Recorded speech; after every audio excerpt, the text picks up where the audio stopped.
Hala mga friendship, samahan niyo ko dito sa Era. Alam niyo ba na itong Park Infina ay isa sa pinakaunang subdivision after Cavitex? Tamang narinig niyo. With its lot area of 99 square meters and floor area of 86 square meters, perfect talaga ang laki ng property nito. And very advisable ang ating Era para sa mga PWD or sa ating mga elderly dahil meron siyang spacious room dito sa baba. Pwede dito ang wheelchair at makakakilos pa talaga sila. At dahil dyan, meron din siyang spacious bathroom.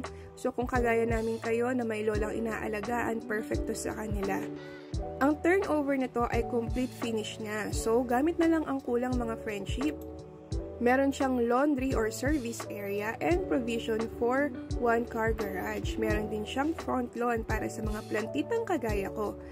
Accessible nga ang service area papunta or pabalik sa ating living room. Alam nyo ba na napakalapit lang ito sa Robinson's Place General Trias, SM Bacoor at Wilcon Depot? Accessible din siya sa Divine Grace Medical Center, Kawit Kalayaan Hospital at San Pedro Calungsod. Diba napaka-accessible? And wag po tayo mag-alala dahil maraming schools sa paligid like St. Edward Integrated School, Our Lady of Fatima Academy, Mary Montessori School, and the like. From Metro Manila or PITX, this is just 15 minutes drive through Cavitex. Very accessible talaga para sa mga nagtatrabaho sa Metro. We have free site viewings from Mondays to Sundays. Just message us para matulungan namin kayo magkabahay. Message us, friendship! Bye!